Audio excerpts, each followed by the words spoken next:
그렇다면 삶 속에 전해진 불란서식 생활 양식들이 있고, 그죠? 그런 것들이 전부 처음 옵니다. 그 예를 들면 성당 지을 때 우리나라 도목수들이 어리 자기를 불러야 집 지을 줄 알았거든. 성당 진다 카이 도목수가 내는데 내 불러야 안 되겠나? 그 성당 지는데 도목수 안 부르거든요. 그 이상하단 말이야. 그 와 부르는 것이 가봤다. 가볼까? 그 큰 집을 지으려면 아람들이 큰 나무를 갖다 놓고 해야 될 게인데 손바닥 막 그러시면 벽돌을 잔뜩 굽고 앉았거든요. 그 이상하다. 장난친다. 놓은다 이거야. 그러더니 그 벽돌을 샀거든요.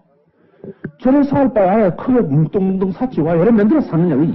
이해가 안 되는 거예요. 그래서 점심을 사들고 구경하러 옵니다. 아무도 성당에 일할 사람은 없고 구경만 하고 전부 구경하고 있습니다. 그래서 돌을 샀거든요. 돌을 사니까 한참 사야 나가니까 담이 되잖아요. 그래서 사람들이 성당 진다 하지 성당은 안 주고 담 샀네 이거. 담만 사는다고? 그 담만 사고 뭐냐고? 우리는 집 짓고 담 사는데 저 사람들 담부터 사놓고 집 짓는 것 같다고? 이상하다고? 이제 그러고 있는데 곁들여 얘기하면 그 벽돌마저 샀는 사람은 한국 사람은 있습니까 없습니까? 점심사 구경하죠. 종일 점심사가 와가 이 사람들이 일할 때까지 저희들 구경만 하지 일은 안 하거든. 그럼 일할 사람이 없어서 어떡하느냐? 명동성당 지을 때 중국 사람을 데려와 짓습니다. 일을 할 줄 모르니까. 그러니까 중국 사람 지는데 한참 지다가 중국에 사변이 났어요. 일본과 중국 청일 전쟁이 났잖아요. 그러니까 자기 고향에 전쟁이 났으니까 나하고 좀 가쁘어요. 그래 명동성당 짓다가 말고 기다립니다. 얼마나 웃었습니까, 그죠? 그래서 이제 한국 사람들은 글쎄 그래 집 안 될 줄 알았다 그래. 담치다가 갔을까? 근데 좀 이따 이 담이 아니고 그 위에 천장을 덮어가고 뭐 집이 되어버리거든요. 기급을 하는 겁니다. 그럼 그런 건축 양식이 우리는 다 있잖아요. 옛날부터 건축 양식이 무슨 식이다 뭐 양식이 있잖아요. 그럼 그게 우리나라에 처음 들어왔다. 한국 건축학의 성당 짓는 서양 건축 양식이 효시다 이 말이야. 이렇게 건축 미술 전 영역에 영향을 미치는 겁니다. 그건 나중에 한 번쯤 정리가 얘기하는데 오늘 얘기는 그저 가볍게 웃음으로 얘기했습니다. 근데 여기 이렇게 들어오신 고주교님이 교구장으로 계시고 그 다음에 이때 신부님이 같이 모시고 들어온 김대근 신부님이 모시고 들어온 메스터르 신부님이 있고 이 메스터르 신부님과 최양업 신부님을 모셔 들어오기 위한 마지막 시도를 하다가 김대근 신부님이 순교하십니다. 그럼 김대근 신부님이 아직 신학교 공부를 마치고 우리 국경선에 와서 접촉하는 요때부터 시작해서 잡혀 돌아가실까지 이 얘기는 너무 학술적으로 하지 말고 소설식으로 얘기하는데 김대근 신부님의 얘기는 하도 많이 들었으니까 그 대신 너무 상세히는 안 하겠습니다. 근데 한 분쯤 정리하는 뜻으로 오늘 저녁에 김대근 신부님 말씀드리기로 하고 오늘 여기서 마치겠습니다. 오늘 아침에 기회박해에 이어서 잇따라 전개되는 우리나라 세 번째 전국적인 박해인 그 병호박해의 전조를 우리는 보았습니다. 그래서 이 병호박해의 전조를 여기 때 순교하신 우리의 그 순교 첫 사제이신 김대근 신부님을 중심으로 이제 봅니다. 김대근 신부님의 관명은 제복입니다. 우리나라 순조 21년인 1821년에 충청남도 당진군에서 태어나셨는데 그 아버지는 1839년 9월에 우리가 앞에서 보았습니다. 기회박해 때 순교하셨죠. 그리고 그 할아버님은 훨씬 더 앞서서 첫 번째 전국박해가 있었던 1801년을 지나서 그 중간에 지역박해가 있던 1814년에 순교하신 76세의 고령으로 옥중에 순교하셨던 김진후입니다. 그래서 지금 말씀드리는 김대근 신부님은 이로써 3대에 걸친 순교자 집안이 되죠. 이분은 불과 그 15살, 그러니까 우리 한국식으로 헤아리는 나이로 말하더라도 16살 밖에 안 된 그런 어린 나이에 최양업, 최방직어, 이 최방직어는 이름이 잘 안 나오고 그냥 본명만 나오는데 이분은 그 충주 출신인 최한기의 아들로 적혀 있습니다. 15개월 만에 아마 돌아가셨기 때문에 그 안타깝죠. 이분이 성무집행정지를 당하고 귀국하게 되는 그 유광재 신부님의 안내를 따라서 유학의 길로 오릅니다. 많은 그 영적 묵상가들이 아무런 설명이 없는 이 대목을 놓아두고 특히 불과 15살 어쩌면 주변에서 철부지하게 어리광 부릴 정도입니다. 아마도 우리나라 현재 이 나이에 해당되는 학생은 학교에 다녀와서 도시락 반찬이 나빴다고 엄마한테 투정이나 부를 그런 나이죠. 네. 그런 나이에 이 소년을 이부만리로 들어본 적도 없는 땅으로 공부시키러 보낸다 그럴 때 그 부모나 그 자녀나 아무리 비장한 감정이 그 결의가 있다 할지라도 인간적인 서러움이 있고 또 그 인간적인 서러움 너머에는 그 함께 흐르는 어떤 결단이 있었겠죠.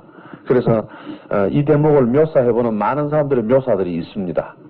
이 대목을 특별히 잘 묘사하는 성직자로는 지금은 안 계십니다만 오기선 신부님이 이 대목을 얘기하라 그러면 그 옛날 춘향가 부르듯이 그렇게 얘기하십니다.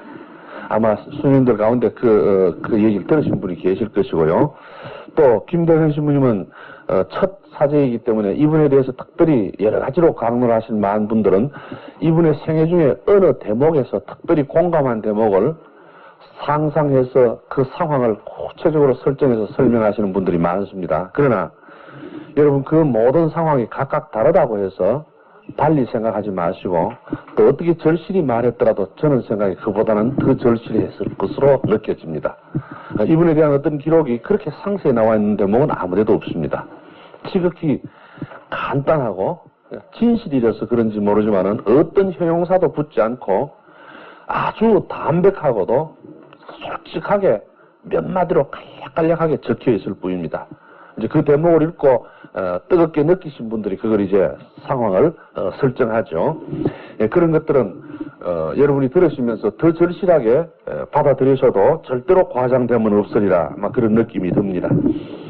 유학을 가셔서 공부하는 동안에 어려움을 겪었던 대목에 대해서는 여러 가지가 있습니다만은 단적인 얘기로 두 가지만 소개한다면 공통되게 소개한다면 이분의 공부하는 모습을 본 모든 사람들이 한결같이 이 양반이 만약에 사제가 되지 않았다면 무엇이 되었을 것이다 라고 말하는 것은 전부 그 과목을 전공한 사람의 말대로 다 다릅니다.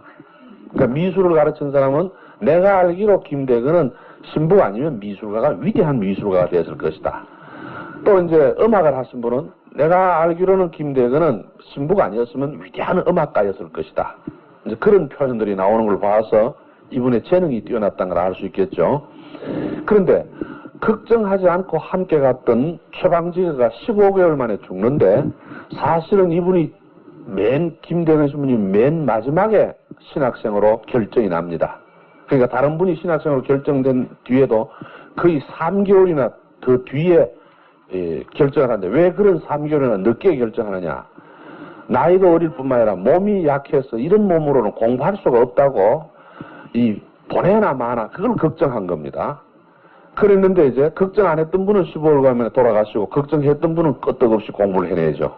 그런데 외국어도 능통해가지고 그 외국어 하는 걸 보고도 대단한 그 실력이 있는 분으로 이제 인정을 합니다. 그런데 역사학자들에 의해서 걸려지고 나기 이전까지는 그 신부님의 말씀하신 것 중에 어떤 부분을 잘못 보고 여러 개 나라 말을 다 하는 줄 아는데 그렇지는 않습니다. 근데 중국서 활약하실 때 영국 군인들과 대화를 하거든요. 그래서 아마 이분은 영어도 잘하고 뭐도 잘하고 다 잘하는 줄 아는데 그렇지는 않고요. 라틴어를 하셨고 불어를 하셨습니다. 그러니까 만주에서 중국에서 그 영국 군인들과 대화를 할 적에는 그 중국 사람이 볼 때는 못 알아들으니까 굉장한 줄 알았지만 사실은 영국 군인 중에서도 불어를 아는 사람과 통했을 뿐인 것이죠. 어쨌든 우리나라에서 최초로 서양어에 능통하셨다. 그리고 최초로 서양 학문을 학교, 정규 학교에서 체계적으로 배운 최초의 분이다 하는 점에 대해서는 이분이 성인이 아닐지라도 문화사적인 측면에서도 국사의 길이 남을 사람입니다. 그 점만은 틀림이 없죠. 그런데 그런 재능을 인정받았다는 점이 첫 번째 지적될 수 있는 특징이고, 두 번째로는 어린 나이에 남다른 효성이 있습니다. 그래서 제일 어렵게 그랬겠지만은 부모에 대한 지극한 효성이 있고 인정이 깊으셔서 작은 일도 인정 때문에는 깊은 마음에 새겨두는 그런 정이 깊으신 분이죠. 근데 이분의 생애 전체를 통해서나 또 이분이 살아가는 그 옥중서간 속에 어디에서도 그렇게 인정이 깊은 분으로 탁 느껴지진 않습니다. 뭐 옥중서간이야 여러분 다 한 번씩 보셨겠지만은 거기 보면 장엄하게 타이르고 있죠. 예컨대 교우들아 보아라. 그래 어떤 그 제목만 보면 말이죠. 아주 그 노련한 아주 그 경륜이 산 아주 노련한 목자가 교우들을 마치 목자로서 양떼를 보고 했던 같은 그런 묘입니다. 교우들아 보아라. 너희들이 겪는 이 환난과 고통도 주 허락 없이는 잊지 않을지니 삼가고 조심마음 마음으로 주 계명을 지킬지어다. 가만히 보면 말이죠. 60노인들이 그 소리를 듣는데 26살밖에 안 된 신부가 말이죠. 어떻게 보면 상당히 건방집니다. 그죠?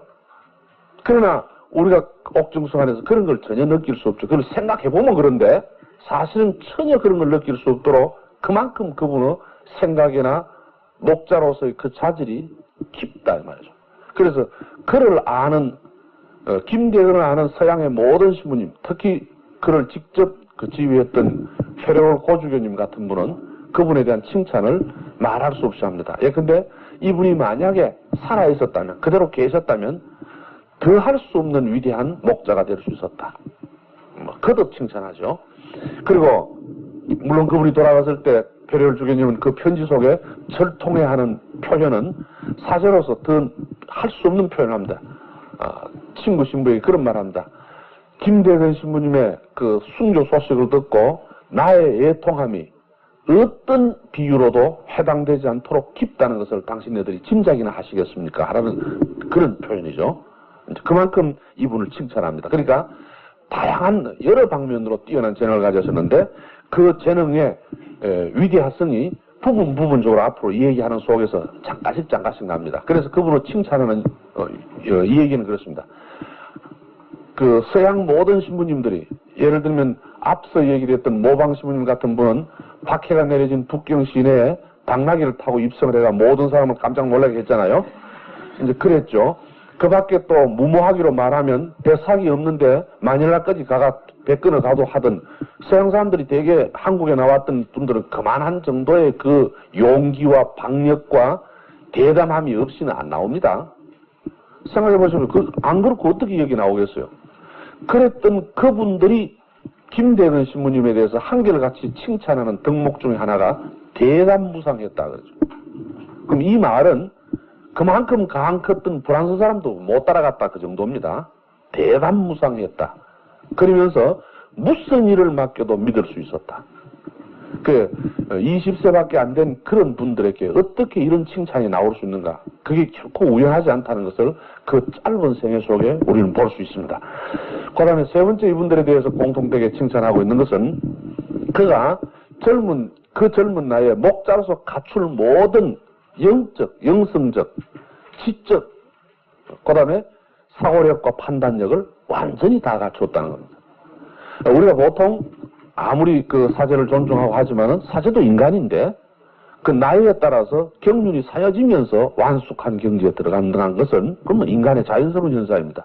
그러나 최초에 우리의 목자였던 김대근 신부님은 그 연륜이 도대체가 30대도 넘기지 못하는 20대 초반이면 어떤 의미에서 철부지입니다. 솔직한 얘기해서. 요즘 천지도 모르고 날 때는 대학생 정도 나이밖에 더 안 되거든요. 그런 처지의 그분이 모든 사제들에게 그것도 대담한 용기와 인내력을 가지고 사목을 하시던 모든 사제들에게 지울 수 없는 인상을 가슴에 남기고 그를 칭찬할 수밖에 없는 그런 분으로 살아남았다 하는 것은 이분에 대해서 그 종교적인 최초의 순교자라는 천주교 신자라는 점을 전부 빼내고도 문화사적인 측면에서 서구 문물을 받아들인 가장 체계적으로 합리적으로 받아들이고 실제적인 교육을 받았던 가장 최초의 선구자라는 칭찬을 할 수 있는 것입니다. 어쨌든 이분은 그러한 인간성을 가졌던 분이기 때문에 동료 최방지가 죽었을 때도 누구보다도 슬퍼했고 또 공부하시는 중에 문득문득 그를 그리워하고 또 특히 자식이 이국만리에서 죽은 소식을 알지 못할 부모의 심정에 대해서 누구보다도 깊이 생각했던 분입니다.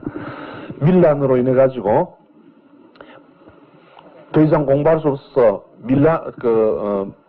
필리핀의 마닐라로 2차례 옮겨가서 공부할 때도 그 상황이 극한적인 상황에 가했을 때도 끊임없이 지극히 평범하고 일상적인 일을 빼먹지 않는다는 겁니다. 이 점이 참 놀랍습니다. 그러니까 우리가 보통 비상시에는 뭐 안 한다 이건데 비상시일수록 지극히 평범하게 할 일을 다 한다 이거죠. 그런 점을 이제 보여줍니다. 이런 이런 노력을 했기 때문에 걱정했던 것보다 빨리 그의 사제로서의 수업을 일찍이 끝냅니다. 그러니까 수업은 끝났는데 이제 사제로서 공부해야 될 과정은 끝났는데 나이가 차지 않아서 서품을 받지 못하죠. 그런 때 그는 한국인이기 때문에 말레이에서 공부를 끝낸 이분이 중국을 거쳐서 이제 만주 쪽을 거쳐서 한국으로 들어가야 합니다. 그래서 한국의 사정이 어떤지 한번 들어가 보라 그러죠. 아직까지도 한국에 대해서 아무런 구체적인 소식이 못 들은, 그러니까 김대건 신부님이 나오시고 난 다음에 신유박해가 일어났죠. 기해박해가 일어났죠. 자기의 할아버지와 할아버지가 전국 순교한 사실을 전혀 모르고 있는 그런 상태에서 또 그가 국경을 나올 때도 파치피코 유방재 신부님의 손을 잡고 나올 때 국경은 그렇게 엄하게 매어진 겁니다. 국경이라는 형식은 갖춰 있지만은 2차례 박해 때문에 국가에서 특별히 금지령이 내리고 국경을 특별히 수비하고 국경 수비대가 정원되고 그렇게 엄격히 통제되고 그리고 변방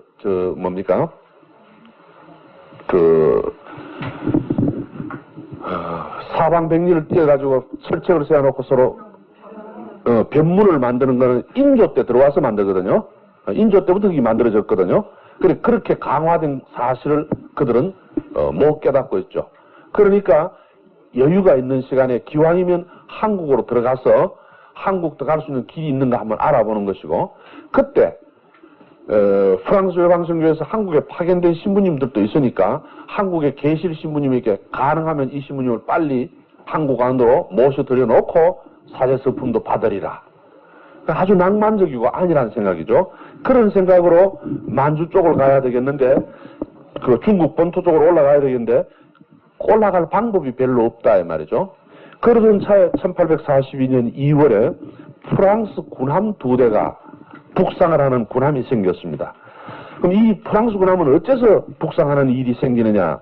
1842년 그해에 아편전쟁이 일어났죠. 중국에. 아편전쟁이 일어났는데 이때 영국이 식민지 정책을 펴서 아편전쟁이라는 영국이 고의로 일받은 전쟁 아닙니까? 그래서 그 전쟁을 기밀을 이용해가지고 중국에 있는 이권을 영국이 얻으려고 합니다. 이 사실을 프랑스가 알고 이 기회에 프랑스도 식민지 정책을 중국에 펼 수 있으면 펼 수 있는 기회를 잡아야 합니다. 그럼 이 기회를 잡기 위해서 프랑스 해군이 현지에 파견됩니다. 그래 파견된 군함이 에리공호와 화보리호 두 배입니다. 근데 에리공호와 화보리호에 그 군대를 그 프랑스 군대가 싣고 중국으로 들어가려고 그러니까 중국어를 아는 사람이 없죠.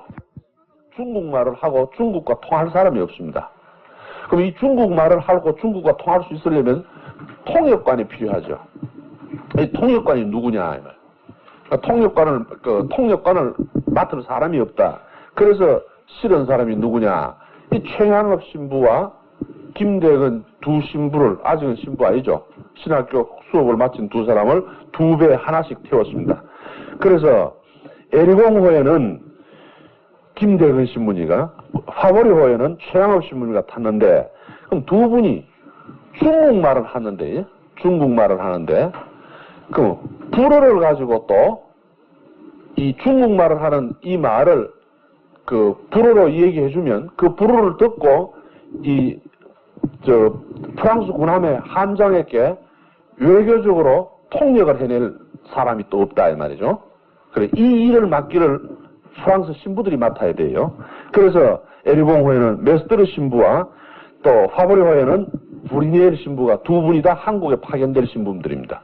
그러니까 두 신학생은 이 두 신부님이 가능하면 한국에 들어가실 수 있도록 하는 게 좋겠다.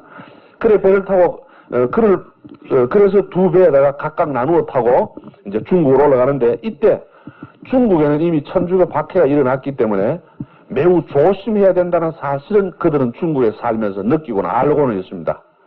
그래서 이제 중국인 안내인을 따로 또 붙였습니다. 천주교 신자 중에 중국인 안내를 붙여가지고 이 사람들이 그 현지에서 잘 안내할 수 있도록 붙여서 같이 편성해가지고 배를 타고 이제 올라오죠. 계획대로 하면 이 배를 가지고 만주 북경름에까지 올라가야 됩니다. 그 배를 가지고 그 인효야 연영성까지는 데려다 줄 수 있도록 돼야 되죠. 그런데 배를 타고 양자강까지 왔을 때 아직 절반도 못 왔죠.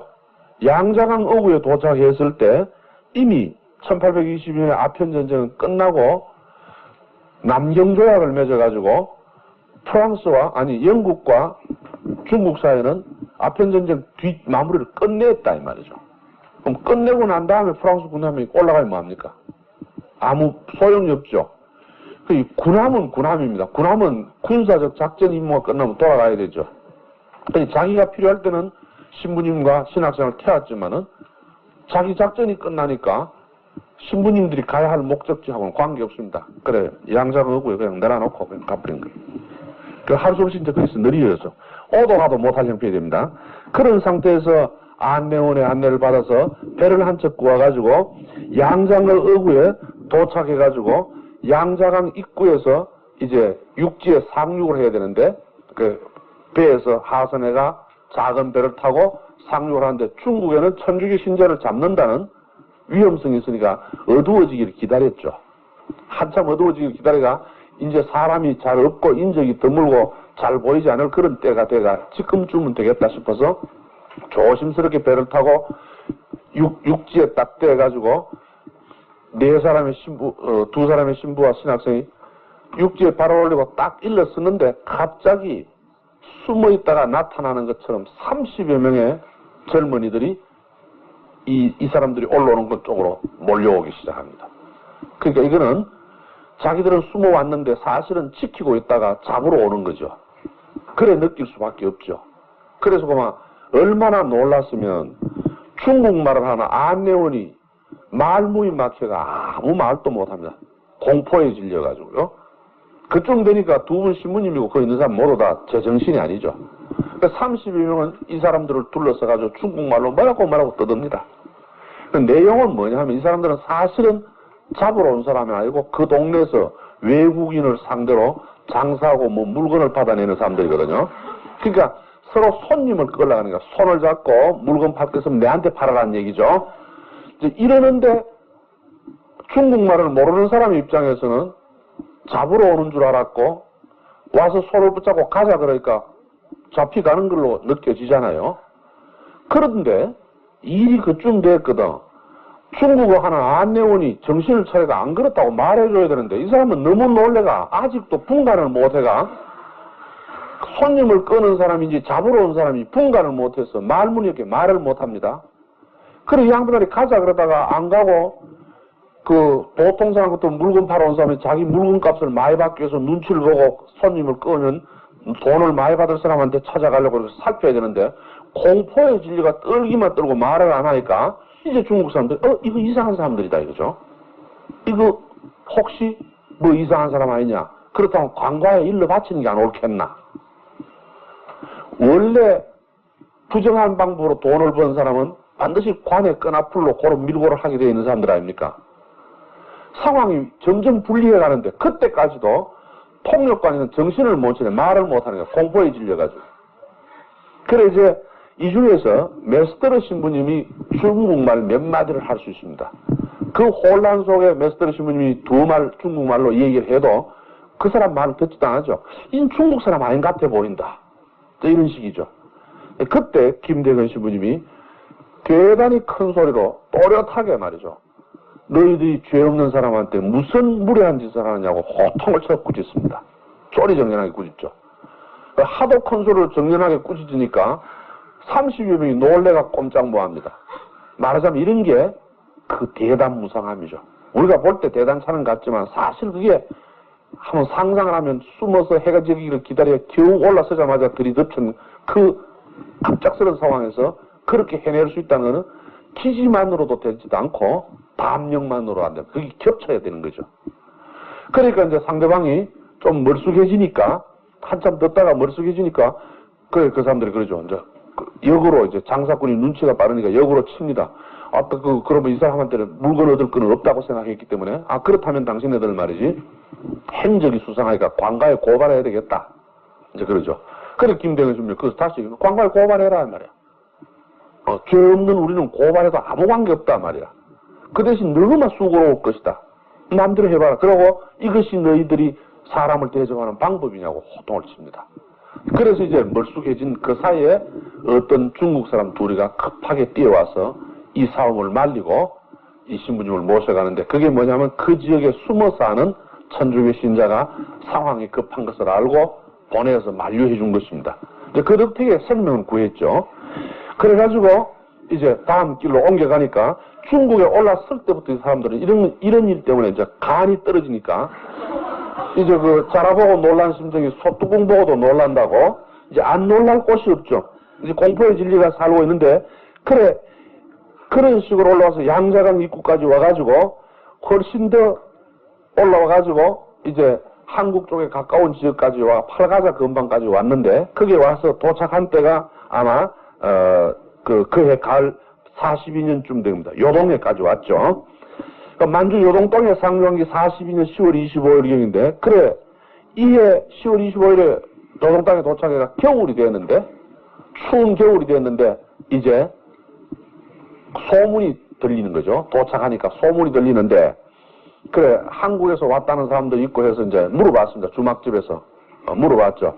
그래 그쪽에 이제 제일 그 통로를 많이 다니는 사람이 누굽니까? 이제 정하상과 조신철은 숨어서 이름을 바꾸어서 천인 속에 들어왔잖아요. 천주교 신장들을 끝까지 숨기면서 당당하게 이름을 밝히고 들어올 수 있는 사람은 누굽니까? 유진길이거든요. 그래서 그때 그 무렵 그분이 하도 학식이 있으니 그 만주 쪽에서는 유대인이라고 불렀습니다. 그래서 요즘은 왜 유대인이 안 보이요? 그러죠. 그러니까 이제 그 사람이 툭 쳐다보고 왜 유대인을 와 찾소? 그러거든요. 이제 그래도 우리는 간이 뜨끔 떨어집니다. 혹시 유진길이가 천주교 신장이 그동안 밝혀졌으면 유진길이를 와 묻느냐 그래가 천주교와 연관된 사람으로 잡혀갈 위험성이 있거든요. 그래 급해가지고 둘러대기를 그 사람한테 돈 꽂은이 있는데 그걸 받아야 될 것 같아서 그래 그랬소. 그러니까 그 양반이 웃으면서 이렇게 쳐다보고 당신 돈 받긴 틀려서 돈 받으려면 평생 기다려야 된다 이러거든요. 그래 어째 그래 됐소. 모르긴 해도 그 사람은 머리하고 몸하고 떨어지고 팔하고 다리하고 다 떨어져서 몸이 6조각 나가가지고 죽었소. 이게 이제 능지처참했는 거거든요. 그러죠. 이 청천벽력 같은 소리 아닙니까? 그죠? 이해할 수 없는 소리인 거라. 그래, 이 소문을 확인할 길도 없고 물어볼 방법도 없거든요. 그래, 대담무상하고 궁금한 김대근 신부님이 가만히 있을 것 같습니까? 그래, 배짱이 맞은 메스트르 신부하고 김대근 신부 둘이가 성미급하게 이 사실을 확인하기 위해서 그날 밤으로 당장 거지로 변장을 해가지고 한국에 들어와서 알아보려고 그럽니다.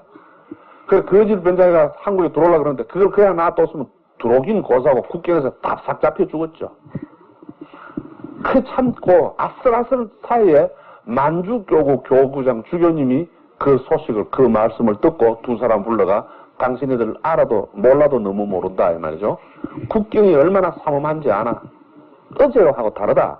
그래가 가면 당장 잡혀 죽으니까 무모한 짓을 하지 마라. 주교님이 안 말랐으면 이 사람 이때 가가 죽었어요.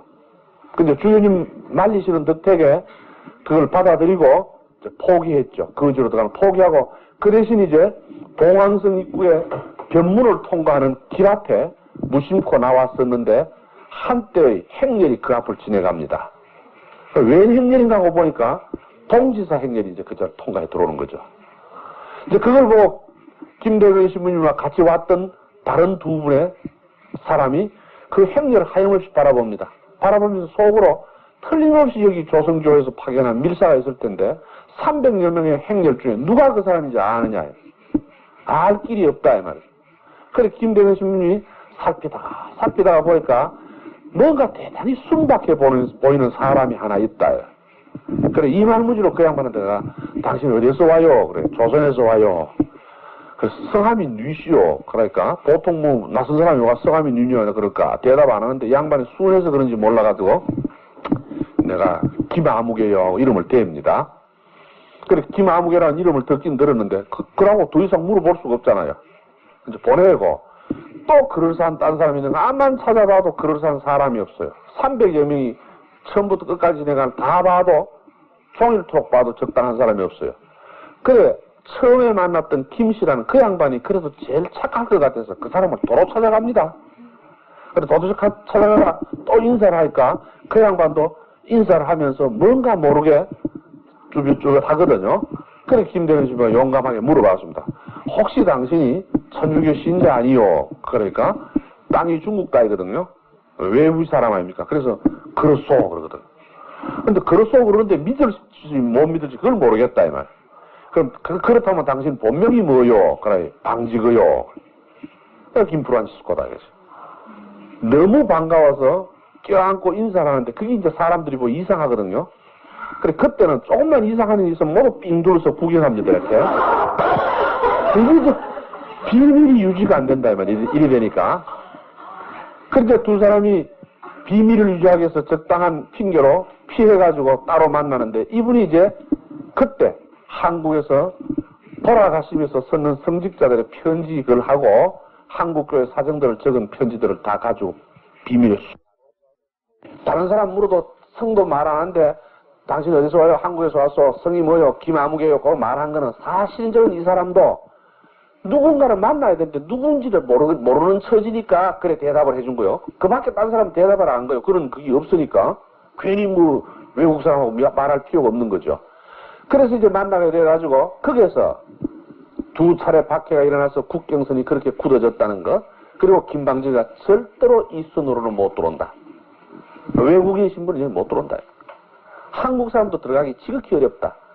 외국 사람은 불가능하다는 것을 분명히 알게 되고 그리고 거기에서 두 차례 박해가 있었다는 사실을 듣고 가슴 미어지는데 김대근 신부님의 가장 기막힌 소식은 그 할아버지가 죽고 그 아버지도 죽고 그 어머니가 거지가 되어서 헤매는데 어디에 계시는지 알 수 없다는 겁니다.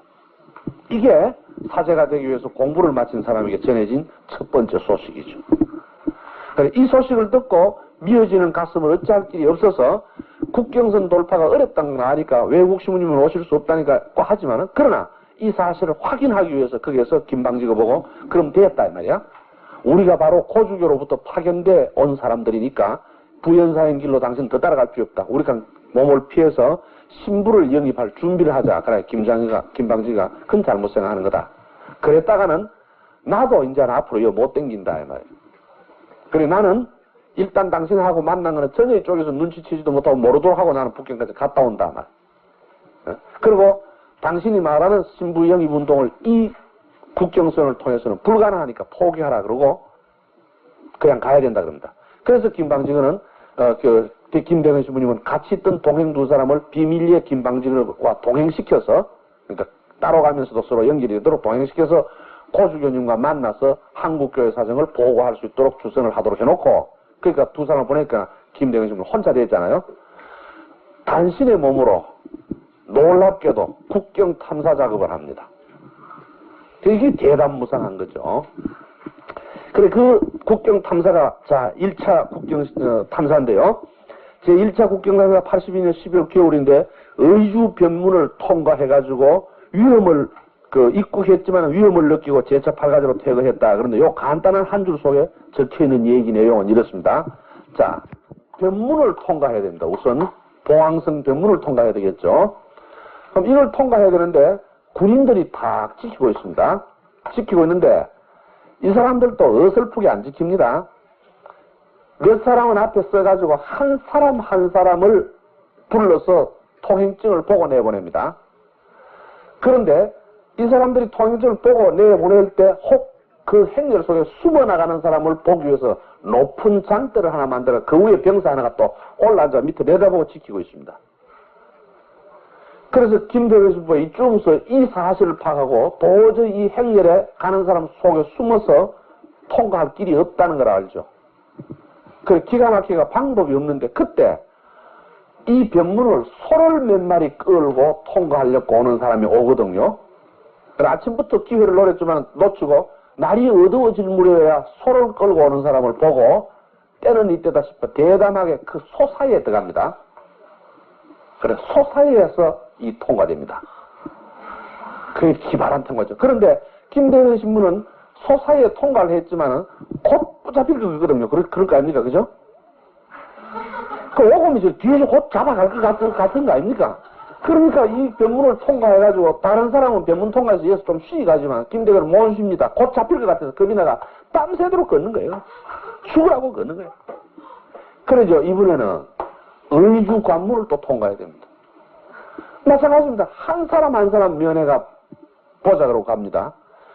그래 양반은 이제 이 앞에 써가지고 앉아 쉬는 사람 같이 해가 앉아가지고 통과하는 방법을 보고 도저히 통과 하느냐 어떻게 방법으로 통과하느냐 하염없이 바라보고 있는데 마침 어떤 사람이 이 통행증을 보이고 통행증을 주춤에 넣으면서 지나가는 사람이 있죠. 얼른 그 사람 뒤에 따라갔습니다. 따라갈까? 통행증 보고 비주고 다음 거 보작한 사람 보이 뭐 그것도 따라가고 안 내놓거든요. 그래 통증 보는 사람이 감히 그런 사람이 있으리라고 생각만 해. 그러니까 이게 허점을 찔린 거죠. 그래서 통행증 있는 사람은 슬슬 숨거나 기거나 하면 잡히겠는데 이 통행증 있는 사람만 자신 있게 가는 곳에 싹 찾아 들어가니까 그래 순간적으로 놀랬지만은 통행증을 못 받다 싶어가지고 부릅니다. 여보시오. 김대건 신부는 전혀 못 들은 척하고 그냥 갑니다. 그래 나니까 양반이 계속해서 여보시오 자꾸 부르죠.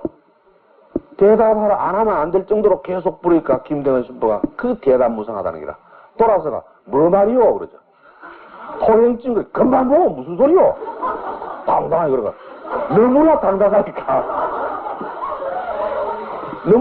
통과는 했는데 그 대신 김대건 신부는 아까 소지에 숨은 정도가 유아입니다. 뭐요 내가 못 봤는데 다시 오시오 하는 날은 꼼짝 뭐 하는 거죠. 한번 더 봅시다 그러면 꼼짝 뭐 하는 거죠. 과하면 그래 쳐놓고 돌아서 가는데 얼마나 조마조마합니까? 의주 변문을 통과해가는 이 곳에서 될 수 있으면 멀어지기 위해서 한 번도 안 쉬고 100리를 걸었다 그래요. 너무나 겁이 나가지고 그 100리를 걸었는데 때가 겨울입니다. 그죠? 밤새 너무나 걸었기 때문에 어딘지 모릅니다. 한 번도 와본 적도 없죠. 안내인도 만나지 못했죠. 온 산천이 눈에 덮였습니다. 여기에서부터 소뒤에 숨어올 때부터 이미 먹은 게 없죠. 200리 길은 걸었다 이 말이죠. 엄청난 길을 걸었죠. 못 먹었죠. 길을 잃었죠. 천지는 눈 사이에 추위 한파만 시달립니다. 그래서 어쩔 줄 모르는 그 극한 상황 속에서 김대건 신부는 기가 막힌 걸 느낍니다. 그게 뭐냐 하면 지극히 평화롭고 잠이 오는 거예요. 이게 미묘합니다. 모든 얼어 죽는 사람은 이래가 얼어 죽습니다. 제가 군에 있어서 이건 잘 압니다. 이 설평은 내가 군에 안 있어 봤으면 모르죠. 군에 가면 혹한에 보초를 쓸 때 제일 주의하는 건 졸지마 하는 겁니다. 졸았다면 죽습니다. 그러면. 예외 없이 죽습니다.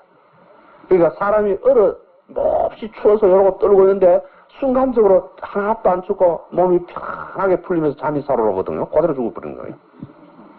그 2차 세계대전 또 일본군이 죽을 때도 그런 식으로 죽습니다. 대개. 그러니까 부대가 어느 부대 주둔을 하면 쉬지요. 5분간 휴식하고 쭉 누웠는데 집합 출발할 때 모이라는 사람은 죽은 사람이에요. 그렇게 죽거든요. 그런데 김대건 신부는 죽게 돼 있죠. 며칠을 못 먹었죠. 긴장 속에 걸었죠. 방향을 전혀 알 수 없죠. 길을 모릅니다. 물을 자리도 없습니다. 그래서 이대로 포근한 그 잠이 오니까 눈 속에 누워서 잤지요, 이제. 고향 뒀으면 죽습니다. 그는 틀림없이 죽는 건데, 눈 속에 누웠는데 누가 깨웁니다. 김대건을. 그래, 일어보니까 사방은 컴컴해서 어두워서 아무것도 보이지 않는 그 눈 덮인 허벌판에 일어나 손짓에 잡고 오라 그러죠. 그래, 이 양반이 순간적으로 부르는 대로 따라갑니다. 그 따라오는 대로 와서 도로 의주로 오게 됩니다. 그래, 정신을 차려가지고 이 어려운 관문을 다시 통과해 나왔는데, 그 나와가지고 김대건 신부가 이걸 회고하죠. 누가 나를 불러 데리고 나왔느냐. 김대건 신부의 분명한 체험 하나입니다.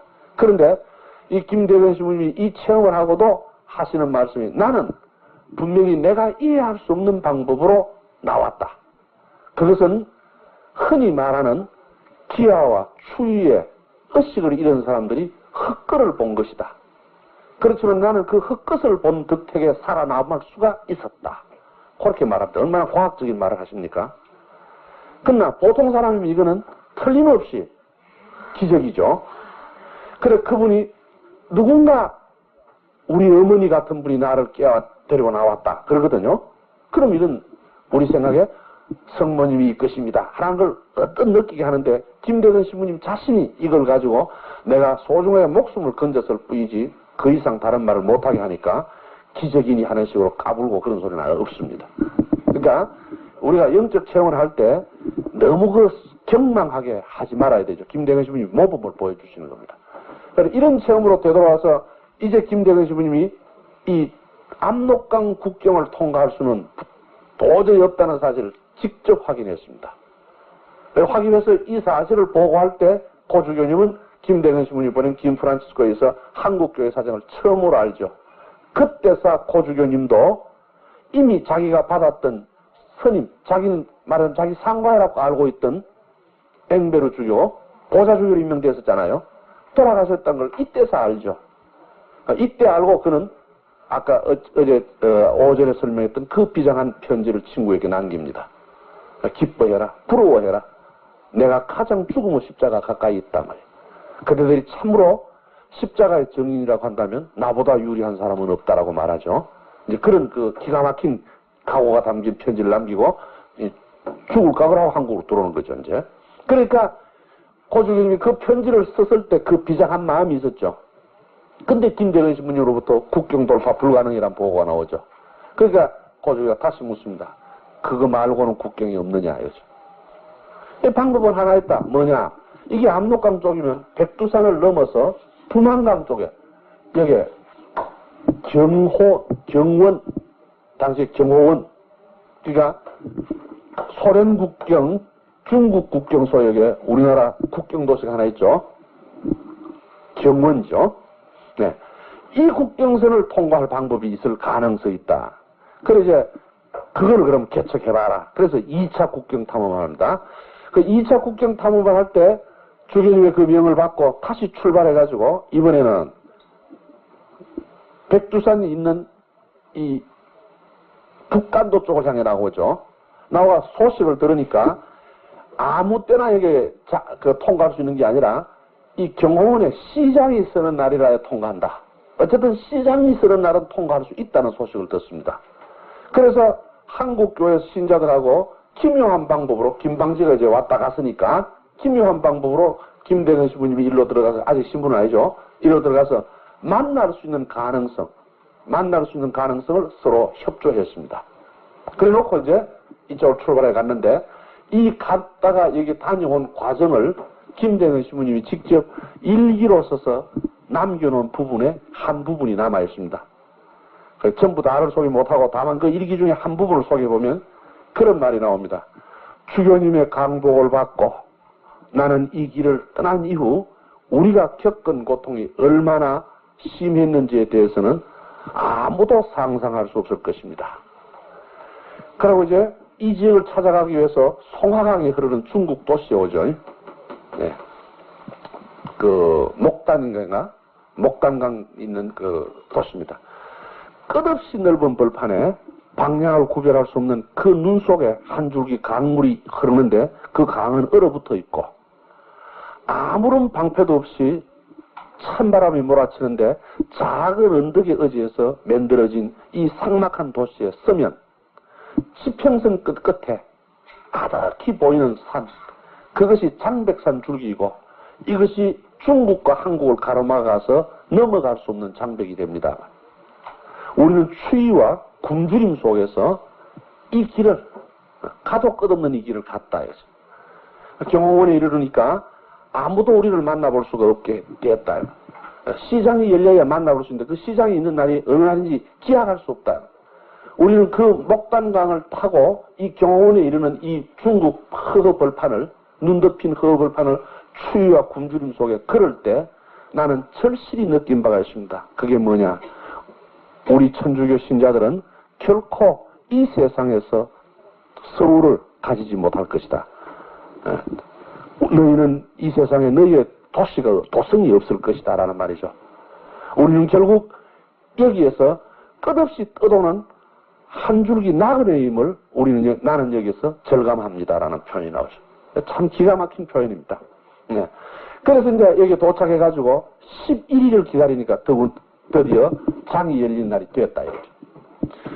그 이제 김 프란시스하고 약속을 해놓기를 이 경호원 시장에서 만날 때 아무도 서로 모르니까 신호로 허리띠를 그 담배를 파는 사람처럼 담배를 넣어서 허리띠를 메고 흰 손수건을 왼손에 들고 장터를 헤매면 와서 알리기로 했다 이 말입니다. 그래서 김대근 신부는 약속대로 담배 허리띠를 메고 흰 손수건을 들고 그 수많은 사람이 모여있는 경원시장을 종일토록 돌아다니는데 실컷 이렇게 돌아다니면 이제 한국 사람이 알아보고 와서 인사하기로 되어 있거든요. 아무리 돌아다니도 인사하는 사람 아무도 없어요. 시장 사람들은 보면 이상하잖아요. 아무리 시장 사람이 많이 모였다가 또 그 옛날 시장 사람은 한정이 있는 것이고 종일토록 자기 시장 볼 일을 보고 가야 되는데 계속 돌아다니니까 이상하잖아요. 그래서 저 사람 2번째 지내간다. 저 사람 3번째 지내간다. 할 일 없으니까 보는 게 그거거든요. 그 자기가 이러다가는 그 수상한 기밀을 보일 뿐이고 사람은 없다. 그 자기는 이렇게 약속했다가 한국에 무슨 사정이 있어서 파견되어 온 사람이 약속한 사람이 그 자리에 못 오면 실패하는 거 아닙니까? 한국의 북경 편지가 얼마든지 이렇게 연결이 안 되거든요. 그래서 도저히 연결이 안 된 줄 알고 포기하고 경호원 시장 옆에 흐르는 강둑에 이제 하염없이 앉았죠. 너무 허무하죠. 그 눈 덮인 사냐를 와가지고 여기까지 왔다가 만날 수 없다는 게 말이에요. 이때가 저녁 무렵인데 그때 한 무리의 사람, 너댓대의 사람이 급히 달려오더라 이 말이에요. 달려오더니 반갑습니다 그런다 이거죠. 그래 하도 기가 막혀가 그 당신 누구요? 그래 우리가 천주교 신자다. 그 약속된 표시를 보고 왔다. 약속된 표시는 허리띠하고 손수건이다 이 말. 그래 김대중 기가 막혀. 내가 얼마나 찾았는데요. 그러니까 그 사람들도 말만 해서 우리는 아침부터 얼마나 찾았는데요. 그러니까 서로 돌아다니라고 못 만난 거예요 이제. 그래서 김대중 씨는 앉아 있었기 때문에 이 사람들도 포기하고 가려고 하다가 하니까 한 사람 있다가 가도 좋은데 한 번만 더 보고 가자. 그래 마지막 한 번 더 보러 나왔는데 당신 여기 앉아 있더라는 거예요. 그래 만났죠. 그래 만나가지고 기가 막힌 얘기를 서로 주고받습니다. 얼마나 기가 막히겠어요. 그 주고받고 있으니까 자기들도 모르고 그래 서로 주고받고 얘기를 하고 있으니까 또 사람들이 삥 둘러서 구경하고 있잖아요. 그래 비밀 얘기를 더 못하잖아요. 그래 할 수 없이 두 사람이 일어나가지고 소 파는 소전에 갑니다. 가서 그래 이 소 얼마요? 80냥이요. 50냥에 파시오. 그래 이제 서로 그것까지 생각합니다. 그래 다른 사람 보다가 별 재미없거든요. 그거는 뭐 늘 하던 짓이니까. 그래 이제 구경꾼이 없을 때 교회 관계되는 비밀 얘기를 다 마치고 우주는 이제 떠나야 된다. 가야 한다. 그래 가야 한다고 생각하니까 김대근 신부도 그 벌판인 북만주를 거쳐가 이 교우 하나를 만나고 떠나가는 그 심정이 기가 막히거든요. 자기가 조국에 와서 만난 최초의 사람 아닙니까? 기가 막히지만은 한국 교우들도 이 신부를 여기서 만나 더 오래 있다가는 주변에 의심을 산다. 얘기하는 모습도 이상하다고 둘러서 구경하는데, 그죠? 그러니까 열심히 사니까 헤어져야 된다는 걸 정제를 해놓고 헤어졌는데 돌아와서 나오다가 하니까 그 사람들이 다시 달려옵니다.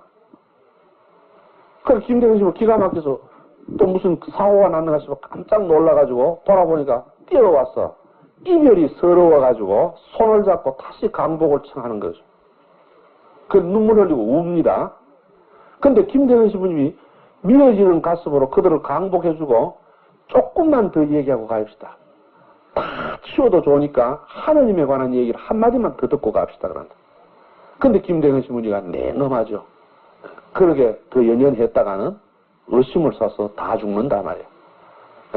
우리의 그 깊은 사정, 우리 가슴에 맺힌 이 한을 풀 날이 있을 테니까 그냥 돌아가라 그러고 김대근 신부님이 그들을 돌려보내면서 조국을 지켜주는 수호천사에게 기도하죠. 그리고 그가 이 얘기 들은 대로 조국을 위해 순교하신 한국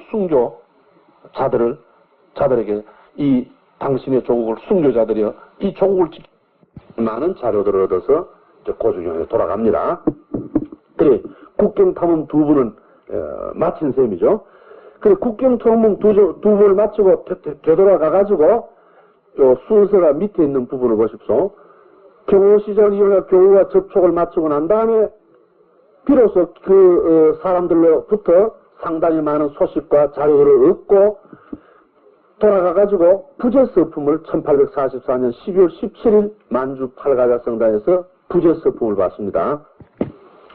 부제서품을 받고 다시 그 불가능할 것 같은 국경 돌파를 또 한 번 더 시도하기 위해서 팔가자에서 만주 팔가자 부제서품을 받고 부제의 몸으로 한국에 다시 잔입을 시도하다가 도저히 불가능하다. 이제 도저히 안 된다는 걸 확인하고 다른 사람은 다 보냅니다.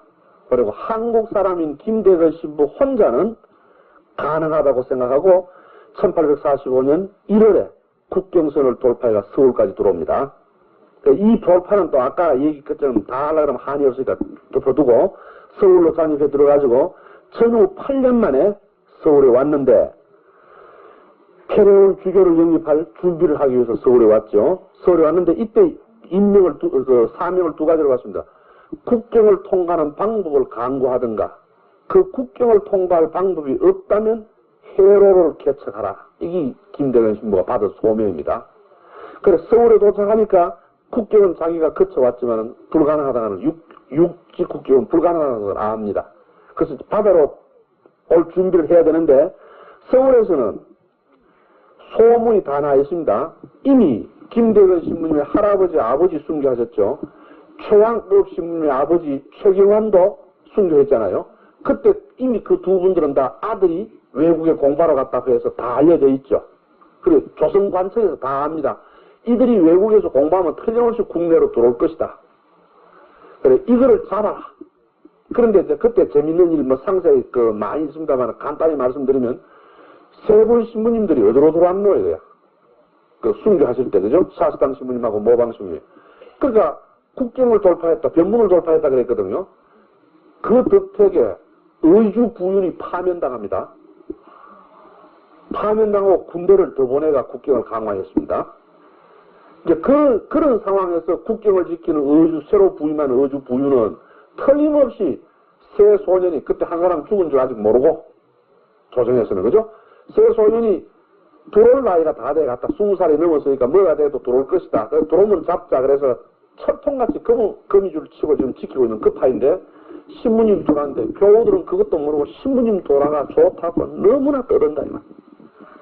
김대근 신부, 그게 불안한 거죠. 그게 불안한데, 김대근 신부 1, 2장에는 그런 표현을 합니다. 누가 이들의 기쁨을 말릴 수 있나, 이만. 그렇지만은, 그들의 기쁨 뒤에서 위험성을 걱정해야 될 내 간은 다 탄다, 이 말이에요. 그렇잖아요, 그죠?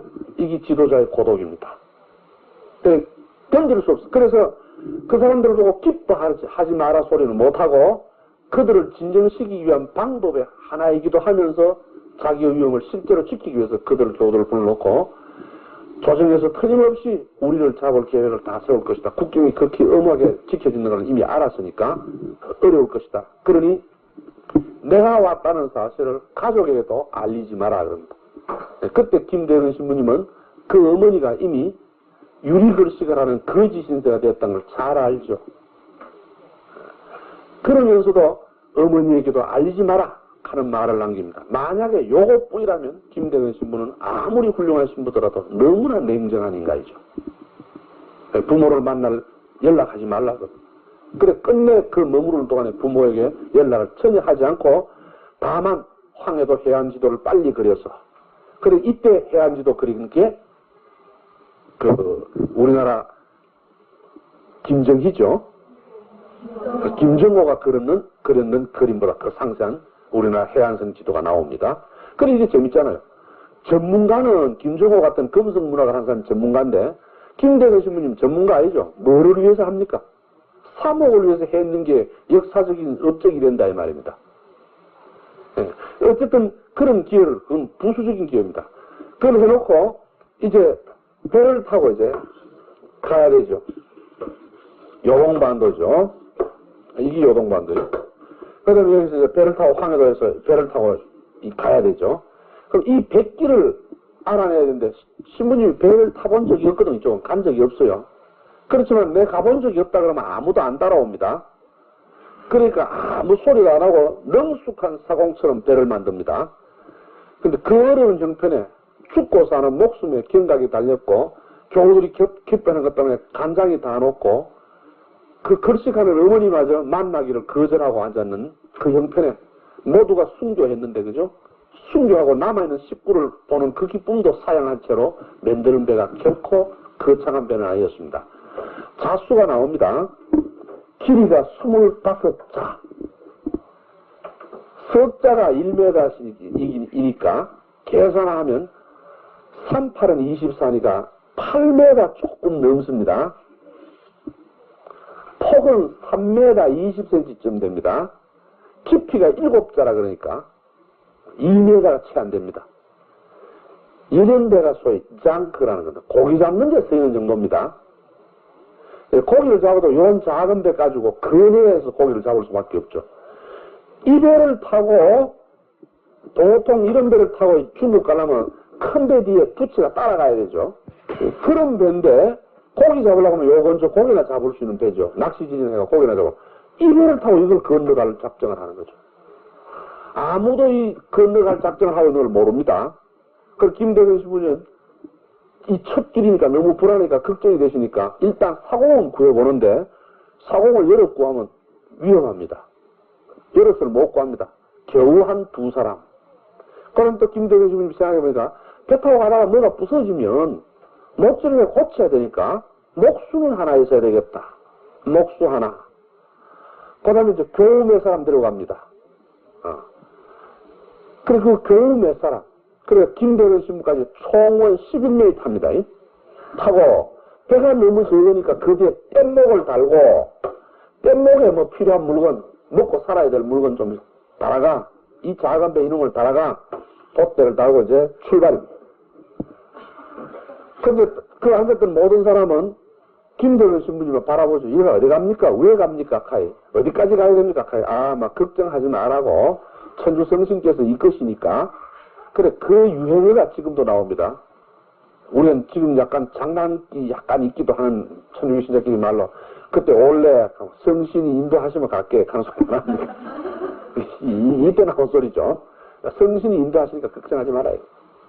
근데 사공 둘이는 자기들이 사공이니까 시험을 해갖고 하면서도 둘이가 믿기를 김대근 신부가 대단한 사공인 줄 알고 우리는 뭐 사공신인대로 하면 안 되나 하고 배야 우리가 졌지 이제 이런 식으로 생각하고 출발했는데 첫째 날 하루는 바다가 잔잔해가 모두 기분 좋았다 얘. 하나님의 안배하심이 이렇다고 그렇지 하고 이제 갔다 얘.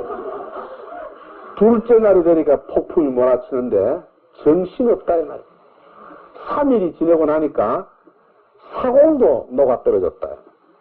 그러면 사공이 녹아떨어졌으면 교우라서 신부님 따라왔던 사람 배는 머리 털라고 처음 탔으니까 이 좁은 배에 이건 뭐 죽음이죠. 공포의 진리가 아무도 말을 제대로 하는 사람이 없어요. 그 차판에 돛대가 부서져 날아가죠. 어? 소금물은 태산같이 밀려 들어오죠. 정신을 못 차리는 거예요. 아무도 아무 일을 못 합니다. 김대현 신부님이 대당무성하다니 그때 나옵니다. 사공이 놓친 키를 혼자 탁 잡고 사공 보고 식입니다. 뒤에 따라 떼목 끊어내버리라. 끊어내버리죠. 먹을 거 없어졌습니다. 배 안에 무거운 짐 다 내버리라. 다 내버렸죠. 돛대가 부서져 나가죠. 조금 있으니까 키가 부러져 나갑니다. 이게 이제 큰일이죠. 키가 부러져 나가면 방향이 안 잡히는. 키가 부러져 나가니까 김대현 신부님이 테니우스를 목수 보고 여기 다른 널판자를 뜯어 만들어라. 원키가 부러졌는데 뜯어 만든 키가 견디됩니까? 또 부러져 나가죠. 넣기 바쁘게 부러져 나가죠. 세 번째로 멍석 있는 걸 엮어가지고 키를 또 만들어라. 또 만들어 놓으니까 또 날아갑니다. 바람에. 세 차례기 다 날아가고 나니 아무것도 할 수 없습니다. 이제 그 폭풍우 속에 방향을 잡을 수도 없고 길을 잡을 수도 없고 그냥 내던져 놓는 거예요. 다 부서진 배가 기진맥진한 사람, 공포에 뜬 사람을 싣고 지 마음대로 흘러가는 거예요. 열흘이 넘었는데 기진맥진한 사람이 살 길이 없는 그런 상황 속에 이 배가 영국 군함 있는 사이로 들어온 걸 발견합니다. 일이 되려니까 그렇게 됐죠. 일이 되려니까 그런데 어째서 이 사람들이 여기에 들어올 수 있게 됐나? 그 까닭이 있죠. 형편없이 헤매게 됐는데 방향이고 뭐고 아무것도 없어서 죽었는 줄 알았는데 죽을 수밖에 없잖아요. 그런데 배들이 지나가거든요. 그래 김대현 씨가 하도 기뻐서 손을 흔들고 배를 보자고 불렀습니다. 그러니까 아무도 보지도 않고 그냥 갑니다. 계속 그냥 가는데 어떤 배 하나를 보고 손을 흔들고 옷을 벗어 흔드니까 배가 그냥 지나가려고 그러다가 왜 그러냐고 묻죠. 그래 우리 배가 지금 키도 다 부러지고 노도 없고 아무것도 없으니까 좀 끌어다 가려고 그럽니다. 그래 생각이 언제 그래 못 끌어주겠다 그러죠. 그래 김대현 신부가 대단합니다. 한 푼도 없는 사람이 우리를 끌어가 육지에만 들어가면 얼마의 돈을 주면 엄청난 돈을 줄 걸 약속합니다. 그래 생각이 그 돈 받기 재미가 나가 이 배에다 붙였는데 그때 선장 친구 배 하나가 또 뭐가 부러진 게가 배 두 개를 이제 달고 이제 끌고 갑니다. 끌고 가다가 또 폭풍을 만나요. 또 폭풍을 만나가지고 기가 막히게 선장 친구가 끌고 가던 이 배가 한숨에 물속에 박혀가지고 이 배에 탔던 사람 중에 딱 한 사람만 김대현 신부님 배에 옮겨타가 살고 나머지 다 죽어버립니다. 이 사실을 본 사람들은 감사하다 할 여가도 없고 혼이 나갔죠 이제. 그러니까 배 끌고 주던 사람은 끌고 가다가 육지에 가야 돈을 받는데 육지에 들어가면 안 됩니다. 왜 안 되느냐? 이때 한국과 중국 사이에 계약을 맺었는데 무슨 계약? 청나라 사이에 맺은 계약입니다. 무슨 계약이냐면 우리나라 조기가 많이 나는 연평도 앞바다에 중국 사람이 고기 잡으러 많이 와요. 이것은 한국에서 배를 가지고 나가가 불법이라는 걸 지적하고 돌려보낼 수 있도록 하고 그죠? 그 대신 중국 근처에 한국 사람 쪽에서 허가받지 않는 배가 들어올 때는 그 배는 몰수하고 사람은 중국 관청에 넣어서 중국법에 따라 재판하고 한국으로 돌려보내도록 되어 있습니다. 그런 협약이 되거든요. 그리고 끌고 요대로 들어가면 답싹 붙잡히가지고 배는 몰수당하고 붙잡혀 요쪽 가게 되어 있습니다. 안 그러면 중국에서 영상생활을 하거나 그래 김대현 씨는 요쯤마가 나도 이래 되는 거예요. 그래 배 타고 있는 사람 죽을 적에